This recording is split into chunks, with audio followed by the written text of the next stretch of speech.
Continuing with the theme of approximation methods in quantum mechanics, in this lecture we are going to take a look at the Jwkb method.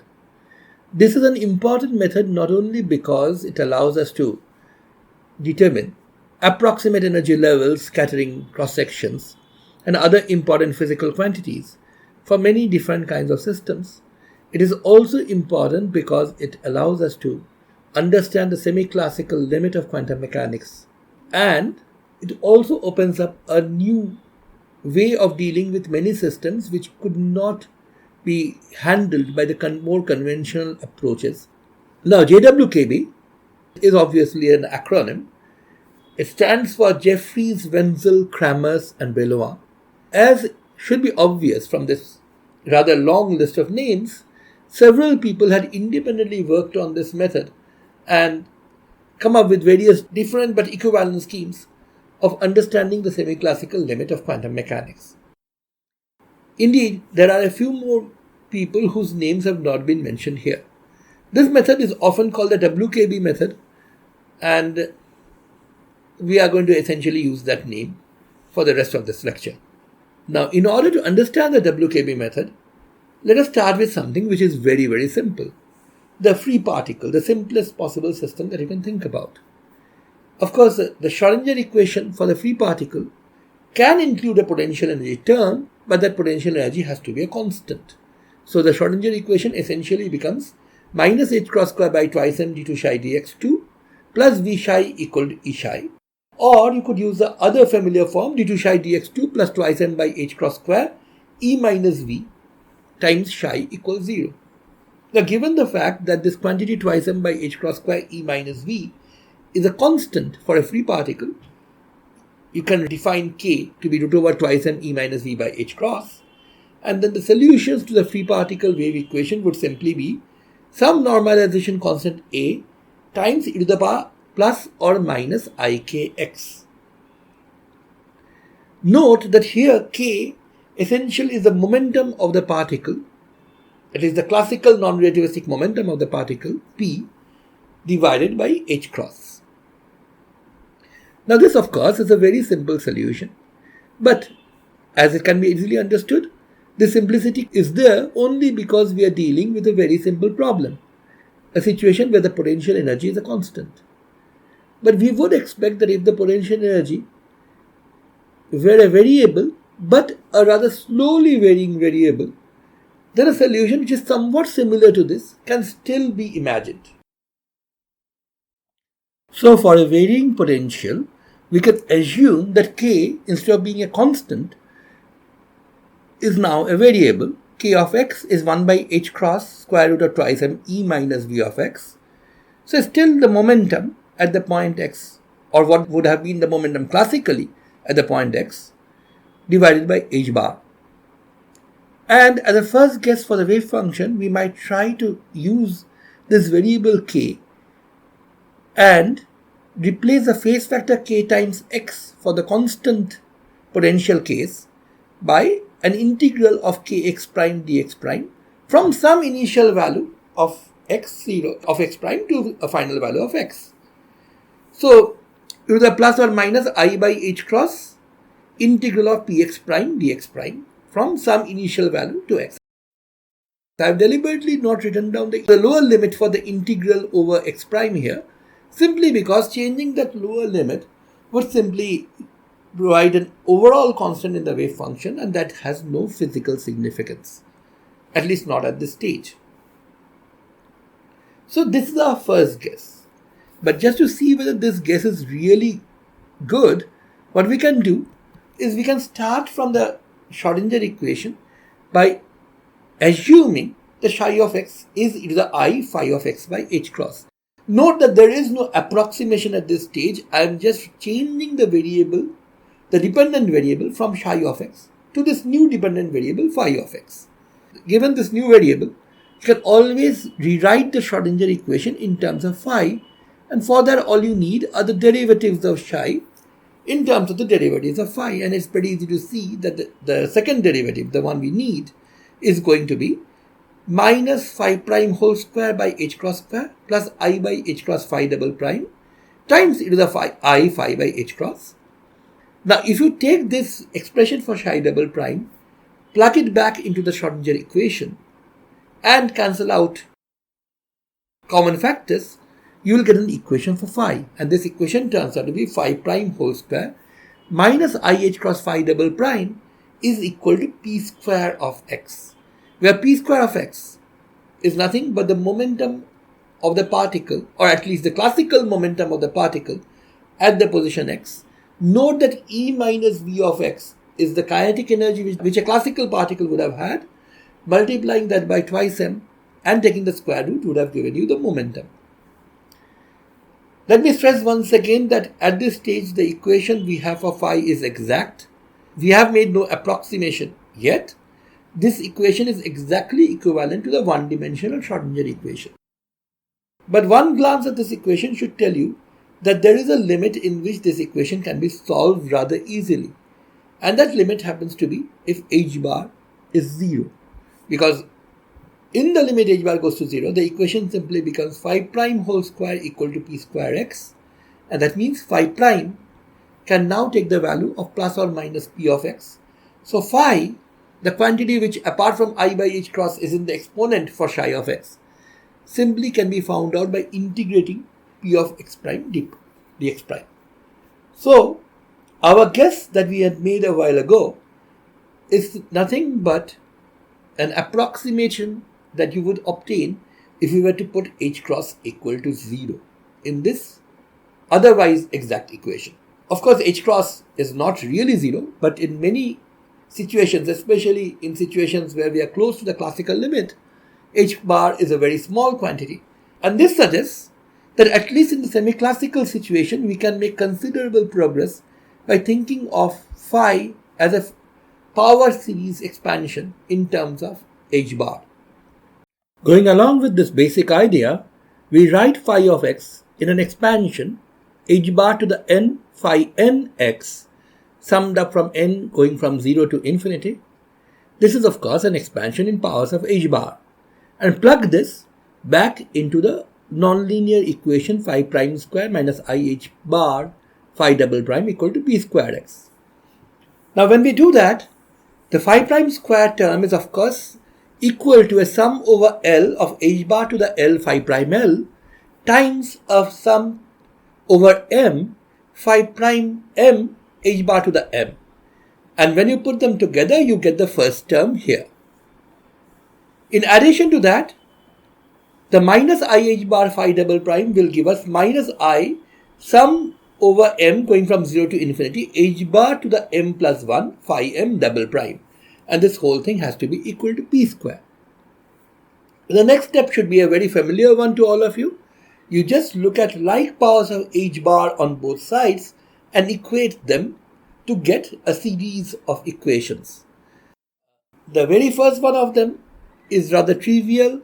Note that the right hand side has no h bar at all, so the only power of h bar the right hand side contributes is h bar to the 0, and since the term with the double derivative here starts with h bar to the 1, this contributes nothing to the h bar to the 0 equation.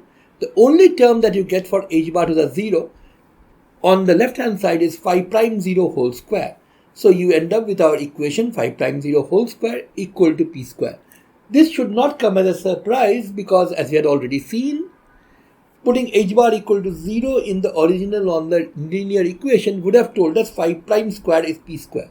Here, treating phi of x as an expansion in powers of h bar tells you that the 0th order term, the term independent of h bar, actually obeys this equation phi prime 0 whole square equals p square.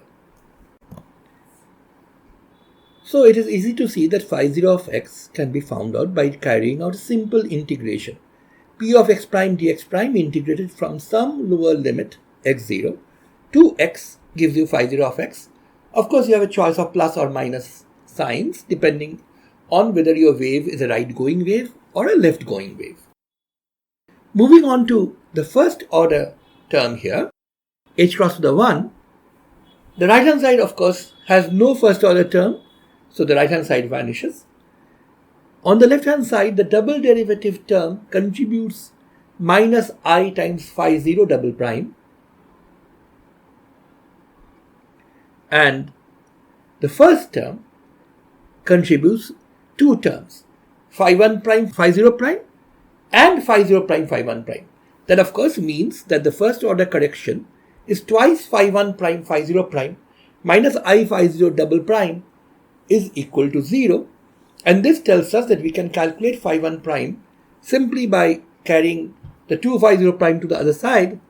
And this gives me I by 2 times phi 0 double prime by phi 0 prime. Given the fact that phi 0 prime is known to be p, this is I by 2 times p prime by p. So this equation once again becomes a simple equation for phi 1 and can be integrated immediately to give you I by 2 log of p of x. Now, proceeding along these lines, we can calculate the second order correction term, third order correction term, and so on. Notice that when we calculate terms up to h bar square, the right hand side of course is 0. The double derivative term gives you minus I phi 1 double prime, and the phi prime square term gives you twice phi 2 prime, phi 0 prime plus phi 1 prime whole square. And moving everything to the other side, you get phi 2 prime is I phi 1 double prime minus phi 1 prime whole square divided by twice phi 0 prime. And after a bit of manipulation, you can show that this is actually given by plus or minus 1 by 2 root p, second derivative of p to the minus half. And we can keep on going this way and keep on adding term after term. Let me just tell you what happens in general. If you look at the h bar to the n term, the right hand side of course is 0 as long as n is bigger than 1, which is the assumption here, or bigger than or equal to 1. And the left hand side gives you I phi double prime n minus 1, and the double sum actually gives you twice phi n prime phi 0 prime. This is the only term which has phi n in it, or rather its derivative, and the rest of the terms in the sum all contribute lower order derivatives. So we can rewrite the whole thing and solve it for phi n prime. Note that we started out with a nonlinear differential equation in phi. By carrying out this expansion in powers of h bar, what we have achieved is that we end up with successive set of differential equations for phi 1 prime, phi 2 prime, phi 3 prime, and so on. In fact, what we have is even simpler than an ordinary differential equation. We have an expression for the derivative of the nth term in terms of quantities which has already been calculated earlier, and so essentially the job of finding out the nth order correction has been reduced to quadratures. In other words, all you have to do is carry out an integration in order to find phi n. So in principle, the job of solving a very complicated nonlinear differential equation has been reduced to a series of integrations. As is to be expected, the function that you have to integrate to find out phi n becomes more and more complicated as n increases. However, the lower order calculations are pretty simple, and the original Jwkb approximation actually uses only the first two terms here, phi 0 and phi 1. So this is the Jwkb approximation. You just consider phi 0 and phi 1 and truncate the series after that. So psi becomes approximately e to the power I by h cross phi 0x plus h bar phi 1x. And if you put in the values of phi 0 and phi 1, in particular if you put in the value of phi 1, which is I by 2 log p of x, coupled with this additional I in front, this becomes minus half log px. And so the exponential simply becomes exponential of I by h cross times phi 0, and phi 0 of course is integral of px prime dx prime from some initial value 2x, and this has to be divided by root over px. Note that this additional overall real factor 1 by root px is something which we did not take into account when we made our first guess about what the solution for a slowly varying potential should be like. Inclusion of the 1 by root p actually makes the solution correct, to order h bar, whereas our original guess was only correct to order h bar to the 0. Writing this out in full, the Jwkb approximation for psi is given by exponential of I by h cross integral up to x of square root of twice m e minus v of x prime dx prime divided by square root of twice m e minus v of x. Now you can keep on adding further terms. For example, you can add the h bar square and h bar cube terms that we calculated, the third and the fourth term, and this will give you a slightly more complicated expression for psi. What is to be noted really is that in this expansion for phi, you have phi 0, phi 1, phi 2, phi 3 and so on. The odd order terms, phi 1, phi 3, phi 5, etc. are all purely imaginary. So coupled with the I in front, they give you a purely real term in the exponential. They all go into the overall normalization factor in front. Whereas the even order terms, phi 0, phi 2, phi 4, etc. are all purely real and they contribute to the phase factor. Now, while it is possible to go on making this expression more and more precise by adding more and more terms, it is usually hardly worth the effort. The Jwkb approximation is good enough for most purposes, and that is what we are going to talk about in the rest of the course. Let me remind you once again, the Jwkb approximation essentially involves truncating the series after order h bar. So, approximating phi of x by phi 0 of x plus h bar times phi 1 of x. At this stage, it would be natural to ask ourselves, just how good is this Jwkb approximation? Note that in this approximation, I have dropped the phi 2 or h bar square order terms and retained the h bar order term. So in order that this be a good approximation at all, we must insist that the term that we have dropped, h bar square phi 2, be much smaller in magnitude than the term that we have retained, namely h bar phi 1. In fact, what we really want is this term h bar phi 1 must be much smaller in magnitude compared to phi 0. Now, since our equations directly give us the derivatives of these terms phi 0, phi 1, phi 2, etc., we can recast the condition that we talked about right now in this language. H bar square phi 2 prime's magnitude must be much less than h bar phi 1 prime's magnitude, which must be much less than phi 0 prime's magnitude. Now, considering the inequality on the right, that is h bar times magnitude of phi 1 prime is much less than magnitude of phi 0 prime, gives us h bar by 2 p prime by p, which is the magnitude of h bar phi 1 prime, must be much less than p. We can rewrite this expression in terms of the rate at which the potential energy changes with position, that is, in terms of the force, simply by noticing that p prime, which is dp dx, is dp dt by dx dt, and using Newton's second law, dp dt is simply f and dx dt, of course, is the velocity, which is p by m. So p prime is m by p into f. Plugging that back in the inequality gives us this demand that mh cross f by p cube must be much less than 1. So this is the condition which has to be satisfied for the Jwkb approximation to work. Notice that this condition actually tells you that if the potential energy varies slowly with respect to position, that is dv dx, and hence f is small in magnitude, then Jwkb is going to be a good approximation. However, there is a catch. The catch is that there is a p cube in the denominator. And what that means is, when p becomes very small, no matter how slowly the potential energy varies, as long as there is a non-zero value for the derivative, that is a non-zero force, this inequality definitely cannot be satisfied.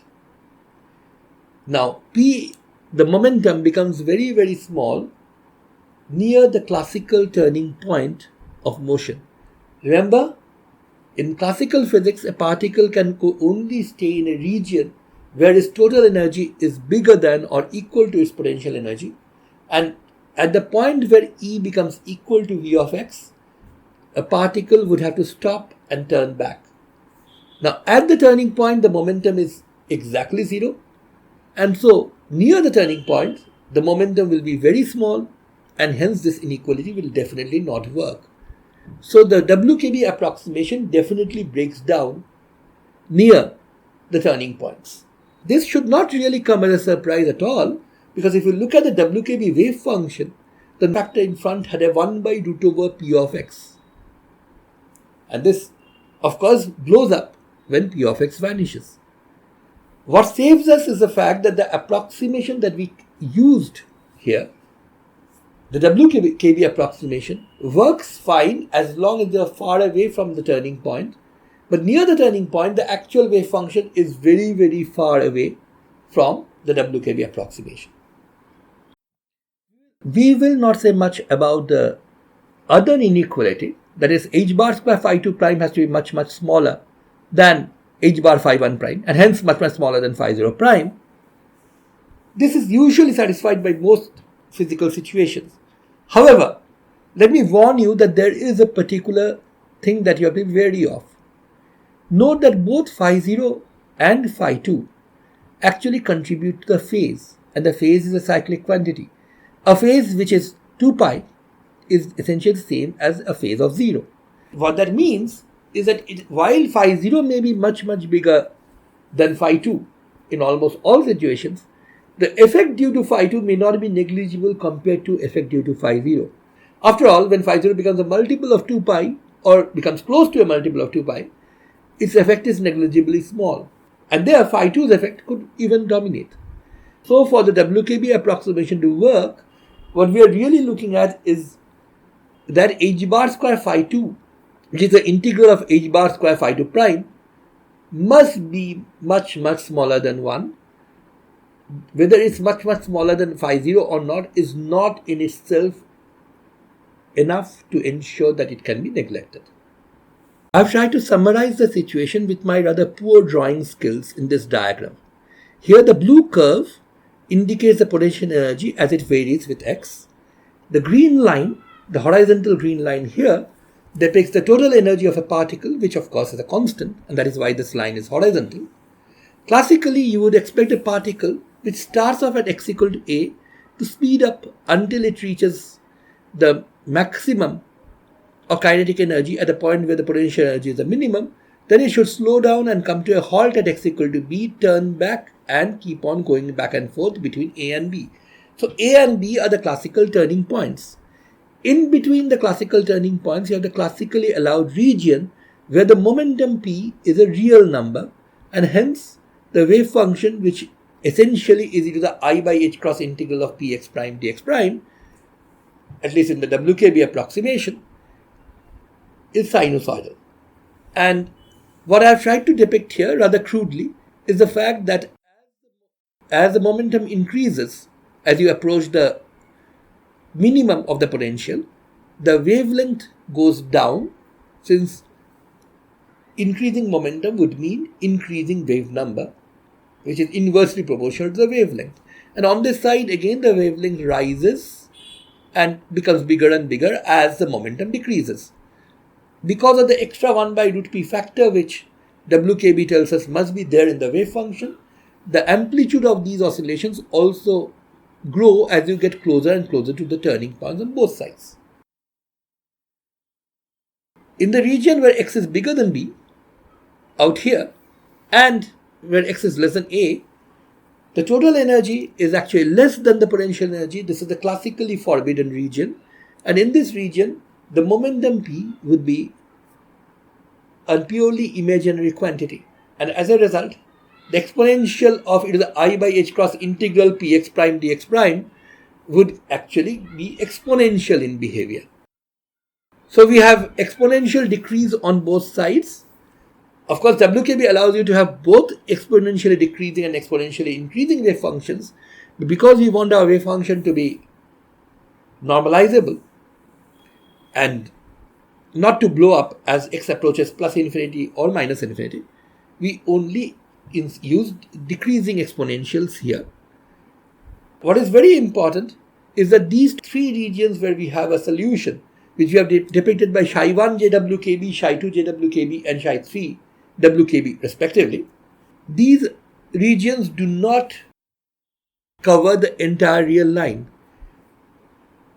There is a region close to the turning point x equal to a marked with the red box in the diagram, and another region close to x equal to b where the condition for validity of the Wkb approximation is violated.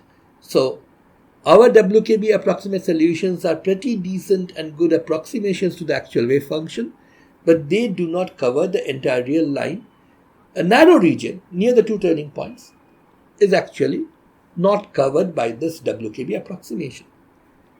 In a sense, that's a good thing because the amplitude of the oscillations would have grown without bound as you approach the turning point from both sides, and that would have given us physically absurd wave functions. The real wave function, of course, does not blow up as you reach the turning points. In order to make further progress, we must figure out a way to connect the wave functions that we have obtained using the Wkb approximation in different regions to each other. In other words, the wave function that we have obtained for a region where x is less than b and quite a lot less than b in fact, and another region where x is more than b, we need to be able to figure out a way in which their amplitudes and phases join up with each other, and then we can actually go ahead and use this to solve various quantum mechanical problems. In other words, what we need are the so-called connection formulas, which help us to connect wave functions in the Wkb approximation across turning points. To indicate how such a connection formula can be derived, let us consider a particular turning point. Just to be definite, I am considering a turning point where the potential energy increases from left to right. So, if the turning point is at x equal to a as indicated, the potential energy is larger than the total energy to the right of x equal to a, and that is your classically forbidden region, and the classically allowed region is the region for x less than a in this particular case. Of course, you could have a turning point where the potential energy goes down while going through the turning point instead of going up as in here, and we could derive the connection formula all over again for such a turning point as well. It so turns out that the correction formula essentially has the same form irrespective of which kind of turning point you are talking about, and we are going to indicate how the derivation goes for this particular kind of turning point. Now, when x is much less than a, that is, x is sufficiently far away from the turning point that the Wkb approximation is valid, you have two solutions which are basically of the kind e to the power I by h cross times an integral of px prime dx prime, either e to the plus I by h cross times the integral or e to the minus I by h cross times that integral, divided of course by the factor of root over p. Now, instead of taking these two particular forms as independent solutions, you could also take cosine and sine instead of the exponentials. And so the wave function, when you are sufficiently far away from the turning point so that the Wkb approximation is valid, can be written down as a superposition of two terms, a constant c1 times cosine of mod w by root p plus another constant c2 by root p times sine of mod w, where w is this integral, and now for the sake of definiteness I have supplied the lower limit for the integral that is to be calculated. W a comma x is defined to be 1 over h cross times the integral from a to x of px prime dx prime. And the cosine of this particular value of w and its sine goes in describing the psi. Now, let me point out that because we are considering a situation where x is less than a, then Wax, at least for this particular case, is going to be negative. We have taken deliberately the modulus of w in the argument of the cosine and sine above. You should convince yourselves that using W instead of mod of W would have just led to change of signs in one of the two arbitrary constants sitting there. So this is a perfectly general situation that we have, at least in the classically allowed region far away from the turning point. Now, what about when x is much bigger than a? That means you are on the other side of the turning point in the classically forbidden region, and there p becomes a purely imaginary quantity because v of x is now more than e, and because p is purely imaginary, we often use p bar, which is square root of twice m v of x minus e, and hence a real quantity. And using p bar, we can define an integral w bar in a very similar manner. In fact, w bar ax is simply 1 by h cross integral from a to x again of p bar x prime dx prime. Let me just indicate that these are dummy variables here by putting primes on them. And p bar x, as I said, is square root of twice some vx minus e. Now, because the p bar is purely real, but that means p is purely imaginary, w, the actual w, which would sit in the exponential with the I by h cross, is actually purely imaginary. It's actually I times w bar. And this means that the solutions that you have are exponential solutions, e to the minus w bar and e to the plus w bar. Of course, divided by square root of p bar with two arbitrary constants c1 bar and c2 bar. So this is a general situation when you are far away from the turning point. The question that we are really asking is, how do we connect the constants c1 and c2 to the left of the turning point to the constants c1 bar and c2 bar, which are to the right of the turning point? As I have said before, you simply cannot match the wave functions and their derivatives at x equal to a, because both of these solutions, while perfectly good approximations far away from the turning point, break down badly at the turning point itself. So this is the situation. To the left of this dotted pink line here, we have a pretty good idea about what the wave function is. It's given by the cosine and sine combination divided by root p, of course. To the right of this dotted pink line, we also have a good idea of what the wave function is. Here, the wave function will be exponential, given by e to the minus w bar and e to the plus w bar with root over p bar factors and so on. Now, our job is to somehow cross this region, this gap, where we don't really know what the wave function is. But because this typically is a narrow region, what we can do is approximate the behavior of the potential within this region by what every curve looks like when you look at a small enough segment of it. At least every smooth curve, when you look at a small enough segment, looks like a straight line. So what we are going to do is, in this narrow region around the turning point where Wkb fails, we are going to approximate the potential by a straight line potential, and then we are going to solve that problem exactly. In fact, we had already solved this problem in an earlier assignment where we talked about the energy levels of a particle falling under a gravitational field. That also was a case of a potential which depends linearly on position. Just to go through the mathematics a bit, near x equal to a, we can approximate the quantity twice m by h cross square e minus v of x, which sits in the Schrodinger equation, simply by beta square into a minus x. Note that at x equal to a, this quantity e minus vx must vanish, so a minus x must be a factor. And it is a minus x times a positive number simply because as x increases beyond a, this quantity becomes negative. So the equation that we have now is psi double prime plus beta square a minus x into psi equals 0, or at least approximately equal to 0. In what follows, we are going to solve this equation, assuming that this is an exact equation. Of course, this equation will be valid only in a narrow region around the turning point, and when you move far away from the turning point, you will have to somehow match up with the Wkb solutions which we already know are valid there. Now, in order to change this equation into a familiar one, what we do is make a change of variables. We change x minus a, this quantity, into lambda, some constant, times z, where z is a substitute essentially for the coordinate. Of course, this means that the d2 psi dx2 term here becomes d2 psi dz2 with the extra 1 by lambda square. You also have minus beta square lambda z psi equal to 0 term here.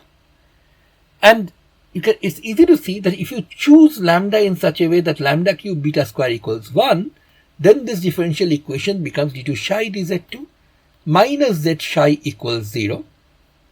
This, of course, is our familiar Airy differential equation. Just to point out that with this, the change of variables we have actually carried out here is x minus a is beta to the minus 2/3 times z. This is something which we will need soon. But now that we have the Airy equation as a solution, we know that it has two independent solutions, which are the so-called Airy functions of the first kind and the second kind. But before we go on to talk about the exact solution, so to speak, of this approximate equation, let us try to recast some of the variables that will be useful when we talk about the Wkb limits. When x is less than a, the momentum, of course, is given by h cross times beta square root of a minus x. And this means that the function wa comma x, which is relevant for the Jwkb method, would, for this particular potential, take the form beta integral from a to x of a minus x prime to the power half dx prime. It's a very simple, straightforward integral to carry out, and it turns out to be minus 2/3 mod z to the power 3/2 after you carry out the change of variables. For x greater than a, of course, you have this imaginary momentum, and the corresponding magnitude is p bar, which is h cross beta square root of x minus a, and w bar a comma x for this particular potential, after a very elementary integration, turns out to be 2/3 mod z to the power 3/2. These actually are forms we will need soon when we try to connect the Airy equation solution when x is much bigger than a or much less than a. That is when z has a big magnitude. And this is where you would need to go in order to connect the exact solution to the Airy equation to the Wkb solutions that you have when you are far away from the turning point. So now let us consider the solution of the equation close to x equal to a, that is close to z equal to 0. Remember, we get an Airy equation in z only in the immediate vicinity of the turning point, where you can approximate the potential by a straight line potential. The solution here is psi of z equal to some constant c1 times ai of z plus some constant c2 into bi of z. Here ai of z and bi of z are the Airy functions of the first and second kinds respectively. In order to proceed further, what we will need to do is look at the asymptotic behavior of the functions aiz and biz when z has a large magnitude. As it turns out, the asymptotic behavior of the Airy functions is pretty well known, and we will discuss a way of deriving these asymptotic forms using the method of steepest descent, or what is also called the saddle point method, in one of these lectures.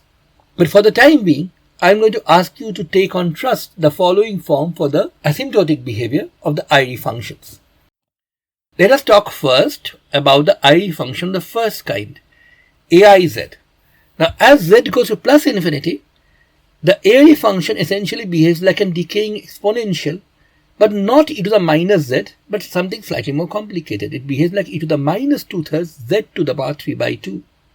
In addition, it has a factor of z to the minus 1/4 divided by 2 root pi. That's the asymptotic form for aiz, for large positive z. On the other hand, for large negative z, aiz essentially behaves like a sinusoidal function. Apart from this factor of mod z to the power minus 1/4, note that because z is negative now, you do need to take the modulus of z, and that divided by root over pi, followed by cosine of 2/3 mod z to the power 3/2 minus pi/4. So this particular asymptotic behavior is what is very important in deciding the connection formulas that we will need. What we will do now is express these asymptotic terms, the asymptotic behavior of AIZ and BIZ, making use of a language which looks much closer to the Jwkb approximation.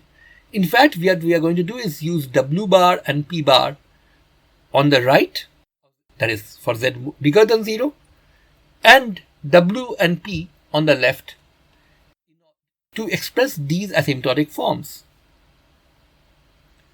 Note that when you are far away from Z equal to 0, the straight line potential can be also handled by the Jwkb method. So it is not a surprise that the asymptotic behavior of the AIZ and BIZ function actually ends up mimicking the Jwkb solution for the same potential. Now in the Jwkb solution for the same potential, you would be using W bar and P bar, that is e to the power plus W bar or e to the minus W bar by square root of P bar in the classically forbidden region, and that is exactly what happens. What you end up with is this expression can be rewritten in the terms of W bar and P bar. In particular, it is exactly the decaying exponential solution. It is a minus mod W bar by square root of P bar with an extra factor of 1 by 2 root pi in front. On the other hand, when Z takes a large negative value, AIZ is given in terms of these Wkb-like variables as cos of mod W minus pi by 4 by square root of pi p. So, the important point to note is, if this exact solution close to x equal to a were of such a form that C1 were non-zero and C2 were 0, you would just have AIZ as your solution, but then that solution, when you move to very large positive values of Z, would behave like a decaying exponential function, and when you move to the large negative values of Z, will behave like cos of mod W minus pi by 4. The all-important factor is, first of all, notice that a decaying exponential in the forbidden region essentially becomes cos of mod W minus pi by 4. And in addition, there's an extra factor of half on the right hand side. This is what has to be borne in mind. Just like AIZ, the asymptotic behavior of BIZ is also pretty well known. And if you write this out, what you get is Z to the minus 1/4 by root pi e to the plus 2/3 by times mod Z to the power 3 by 2 on the right. That is for large positive values of Z. And this is very similar to what I had for AIZ, except that AIZ had a decaying exponential behavior. This one has an increasing exponential behavior. For large negative values, BIZ also is oscillatory. It's very similar to what AIZ behaves like, except that instead of a cosine, you have a sine, and very importantly, you have an extra minus sign in front. And just like in the case of AIZ, you can write these asymptotic expansions entirely in terms of Wkb-like parameters. This is 1 by root over root p bar e to the plus mod W bar on the right, and minus 1 by root over pi p sine mod W minus pi by 4 on the left. So basically, by using the exact solution very close to Z equal to 0 and then using the asymptotic behavior of these solutions, what you really have found out is that a decaying exponential in the classically forbidden region essentially connects up with the cosine of mod omega minus pi by 4 in the classically allowed region, and an increasing exponential to the plus omega bar connects up with a sine mod omega minus pi by 4. In addition to that, there is a factor of half for the AI, that is for the decaying exponential behavior, which is missing from the BI, or what actually has increasing exponential behavior for large values of Z. And there's also an extra minus sign in the latter case. These considerations give rise to a connection formula. A wave function psi behaves in this manner. When x goes much beyond the turning point, goes to plus infinity, let's say, this function which behaves like a decaying exponential e to the minus w bar a comma x has to connect up with cosine of mod w a comma x minus pi by 4 on the other side of the turning point. Note that while we had specifically used the w bar p bar functions relevant to the linear potential earlier, now we are claiming that this can be used for any potential whatsoever. Close to the turning point, you are fully free to use a linear potential that gives you the Airy function behavior. When you're far away from the turning point, the Wkb behavior takes up, and these two Wkb behaviors are going to connect to each other naturally. Note the extra factor of 1 by 2 which you have for a decaying exponential. For the growing exponential, on the other hand, 1 by root p bar e to the plus omega bar a comma x, that connects to the other side with the signed function, sine of mod w a comma x minus pi by 4, with an extra minus sign here. These two connection formulae can be sort of summarized in one single expression.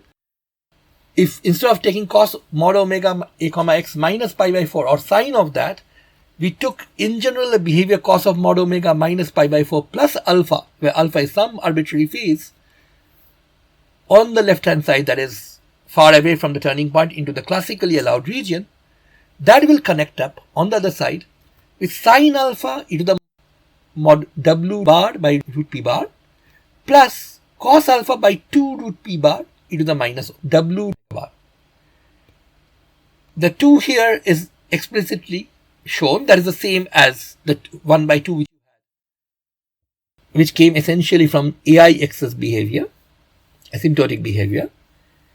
The minus sign is also inbuilt because remember, cos mod w minus pi by 4 plus alpha is cos of mod w minus pi by 4 cos alpha minus sine of mod w minus pi by 4 sine alpha. So this minus sign has been absorbed in the minus in front of the sign.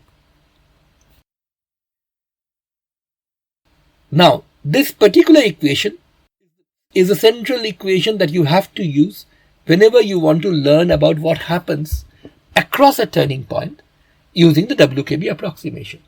But you have to be very, very careful when you're using this.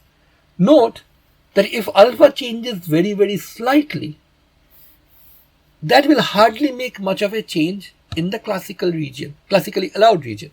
Because if you change the argument alpha of a cosine by a very small amount, it hardly makes much of a difference. On the other hand, a very small shift of alpha in the classically allowed region will change both coefficients sin alpha and cos alpha in the classically forbidden region. And because the sin alpha term has an e to the plus w bar accompanying it, and when you move deep into the forbidden region, a growing exponential can become very, very big. A very small correction in the phase alpha in the classically allowed region will induce an exponentially large correction in the forbidden region. Conversely, if you are starting from the classically forbidden region and trying to connect up with wave function in the classically allowed region, you have to be very, very careful, because you have to know the wave function psi in the forbidden region with exponential precision in order to be able to determine the correct phase alpha.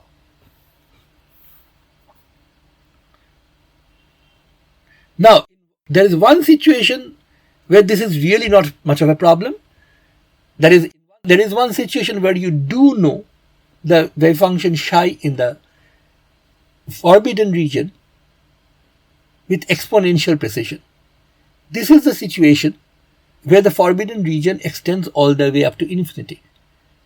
Then we know that normalizability of the wave function will force us to abandon the growing exponential term. The wave function has to take only one form, which is the falling exponential. So now we know for sure that the wave function on the right hand side behaves like the falling exponential, and so the connection formula would simply be 1 by 2 on this side will connect to 1 on the other side, and e to the minus w bar by root p bar will become cos of mod of w minus pi by 4 by square root of p. So this is going to be the most important connection formula that we will need. How are these connection formulas derived once again? You essentially use the asymptotic properties of the Airy functions.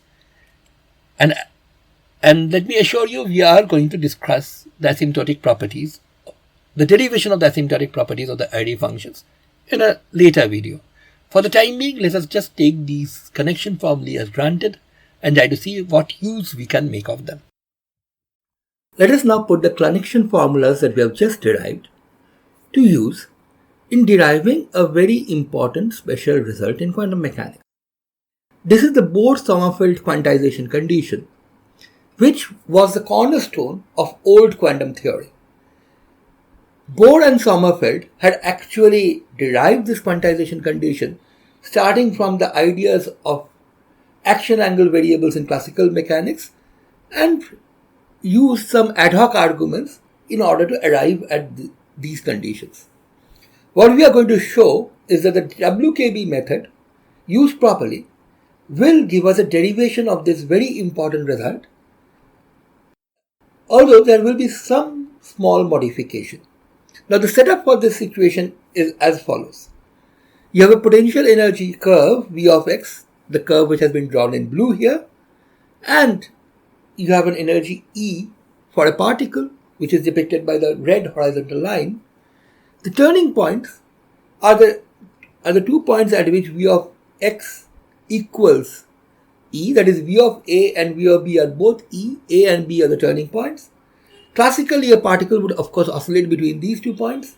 Quantum mechanically, we know that there is a probability of finding the particle also in the forbidden region. And basically what we are going to do is, we are going to start with the wave function in the forbidden region according to the Jwkb approximation, use the connection formula to come into the allowed region, and since you have 2 turning points, using the connection formula will give us 2 forms for the wave function in the allowed region. Now since the wave function has to be a single valued function, these 2 forms, which are predicted from the turning points A and B respectively, must agree with each other. And this demand that these 2 forms will agree with each other will lead us to the Bohr-Sommerfeld quantization condition. So let us see how the calculation is done. In the forbidden region where x is less than a or x is bigger than b, the wave function takes the form e to the power plus or minus 1 by h cross times the integral up to x of p bar x dx. Of course, there is a caveat here. This particular form of the wave function also has a 1 by root p bar factor, and more importantly, it is not valid exactly in the immediate vicinity of x equal to a or x equal to b. You have to be somewhat deep inside the forbidden region for this to work. The important point is the forbidden region in this problem extends all the way up to infinity. That is, on the right hand side, the forbidden region extends from b to plus infinity. On the left hand side, it extends from minus infinity all the way to a. And since the forbidden region is of infinite extent, you cannot have a growing exponential term in the wave function in the forbidden region, because given an infinite amount of space to expand, this increasing term will always overshadow any other term and cause the wave function to diverge. So in this case, we know for sure that of the 2 kinds of exponential terms that are possible, only one will survive. Now, for x bigger than b, what you have is that you must have 1 by root over p bar e to the power minus w bar b comma x, the decreasing exponential solution, and this of course has to be multiplied by some constant which comes from the normalization. Let's call the c, and because the connection formula for the decreasing exponential had an extra half with the exponential function, I've deliberately written this constant as c by 2. Now what the connection formula tells us is that for x less than b, and to be more precise, for x somewhat less than b, not just in the immediate vicinity of b, this becomes, or this connects to the sinusoidal function which is given by c by root over p cos w x comma b minus pi by 4. This precise form is very, very important. Notice the 1 by 2 on the left has translated to a 1 on the right, as the connection formula told us it would, and the decreasing exponential minus w bar p comma x has become cosine of w x comma b minus pi by 4. Deep inside the other forbidden region, when x is less than a, or actually really much less than a, the wave function takes the form d by 2 1 by root over p bar exponential minus w bar x comma a. Note that the constant in front d could very well be different here, and be careful about the particular sign that we have chosen for the exponential. Note that we have written w bar x comma a. That is always positive even if x is negative, because this is an integral which you are carrying out from x to a by definition. As long as x is less than a, w bar x comma a is going to be positive, and the one with the minus sign is actually a decreasing exponential. You might have thought that in this region, because x is going towards negative infinity, you would prefer to have e to the power plus w bar, just like e to the plus x actually decreases as x goes to minus infinity. And you would be right. The only thing you have to be careful about here is that we have changed the order of the arguments inside w bar. This is not w bar b comma x, as was the case for the other forbidden region. For this one, we are using w bar x comma a. And I hope there will be no confusion that is exactly what is going to give you the decreasing exponential. Now, this decreasing exponential will of course connect with a sinusoidal term inside, and once again the 1 by 2 will go away in the connection term. You'll get d by root p cos w a comma x minus pi by 4. Again, let us be very, very careful.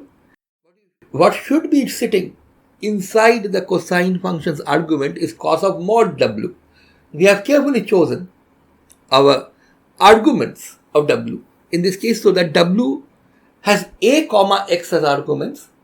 This ensures that w is positive in this case, because here we are talking of x bigger than a, and hence mod w and w a comma x are one and the same thing. These matters of sign are rather simple, but if you get them wrong, you are going to end up with completely wrong conclusions, and so you have to be careful about this. Now that we have two different sinusoidal forms, both valid inside the classically allowed region, these two forms must agree with each other. Now, two sinusoidal functions will agree with each other provided their amplitudes are the same and the phases match. Now, for the amplitude to be the same, you must demand that the magnitude of the constant c must be equal to the magnitude of the constant d. That is, c can either be plus d or minus d. Both are equally allowed. Now, let us look at the phase term. Now, cos of w a comma x minus pi by 4, which is the phase term here, can be written down rather simply by using the identity that w a comma x is the same as w a comma b minus w x comma b. This is simply a property of integration that we have used here. Remember, w a comma x is an integral from a to x of a particular function, namely p of x prime. W a comma b is the same integral done from a all the way to b. If you take away from that the integral which you do from x to b, you are going to get back w a comma x. Now, these two things match, but then what we can always do is use the fact that cosine is an odd function. Use the fact that the cosine... After this, what we are going to do is use the fact that the cosine is an even function to change the sign of the argument inside. So what we can do is write cos w a comma x minus pi by 4 in the alternate form cos of w x comma b minus w a comma b plus pi by 4. But in order to ensure that the two solutions that we have in the classically allowed region agree with each other, this particular quantity has to be equal to either plus or minus cosine Wx, b minus pi by 4. So notice that you have Wx, b minus pi by 4 here, and the other form also has Wx, b, but it has a different initial phase. Now these are two different arguments for which the cosine differs by either plus or minus 1. And that means that the phase difference that is sitting here, which is Wa, b minus pi by 2, which is the phase difference between these two arguments, this must be a multiple of pi. That is, it must be n times pi, where n is some integer 0, 1, 2, 3 and so on.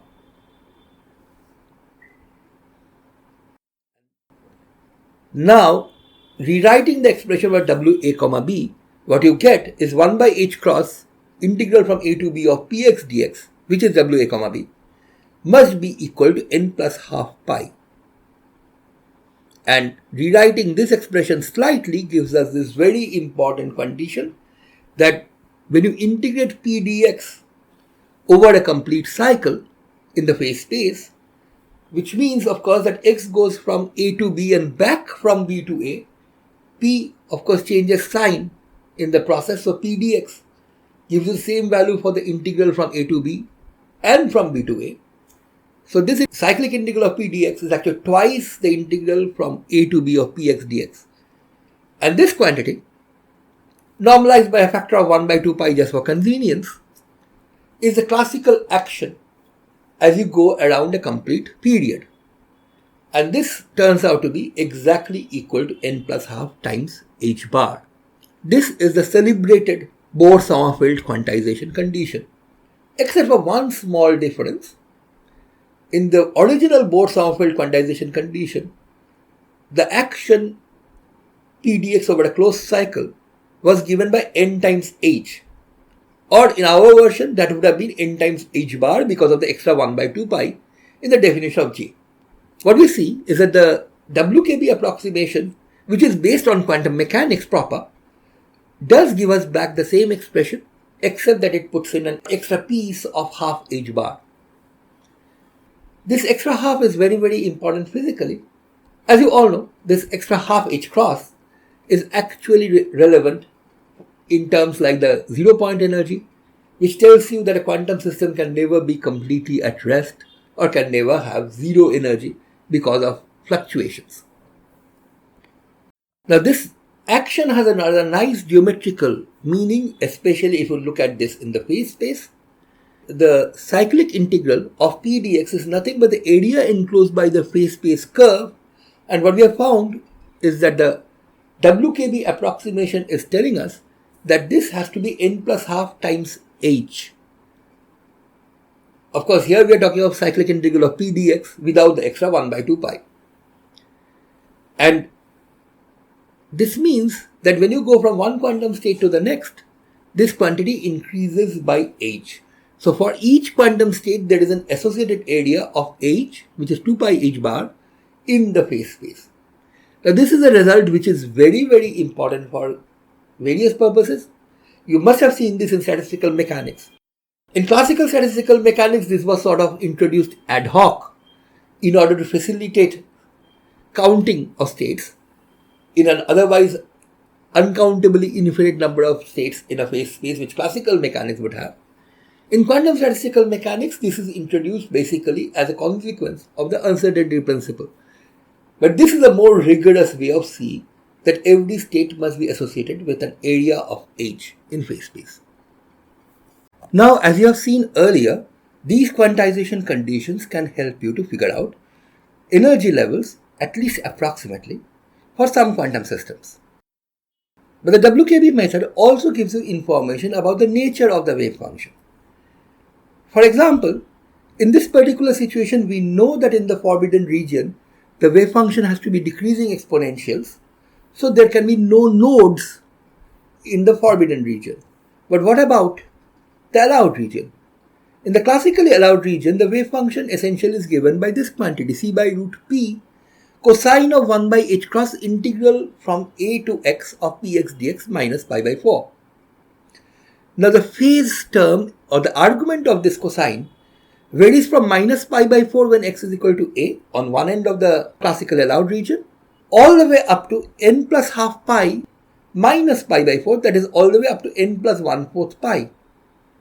And it is pretty easy to figure out that the cosine function has exactly n zeros when you go from minus pi by 4 to n plus 1/4 pi. This tells us that the wave function for the nth energy level must have exactly n zeros. This of course is very consistent with something we have already studied before, the oscillation theorem, which says that the number of zeros keep on going up as you go higher and higher up in the energy scale. Note that the derivation that we had done for the oscillation theorem guarantees that the higher energy level will have more zeros than a lower energy level. It does not really guarantee that the number of energy levels will increase by 1. In that sense, this is a better proof of the result that the nth energy eigenfunction has exactly n zeros. In the next lecture, we are going to explore further applications of the Jwkb method. We will be able to use the Bohr-Sommerfeld quantization conditions to derive approximate expressions for the energy eigenvalues for various physical systems. But as we will also see, the applications of the Jwkb method is not confined to just determining approximate energy eigenvalues. This gives us quite a lot of insight as to the nature of the eigenfunctions as well, and we will be able to figure out things like tunneling probabilities in various complicated potentials using the Jwkb method. But all that of course is for the next lecture. Goodbye for now.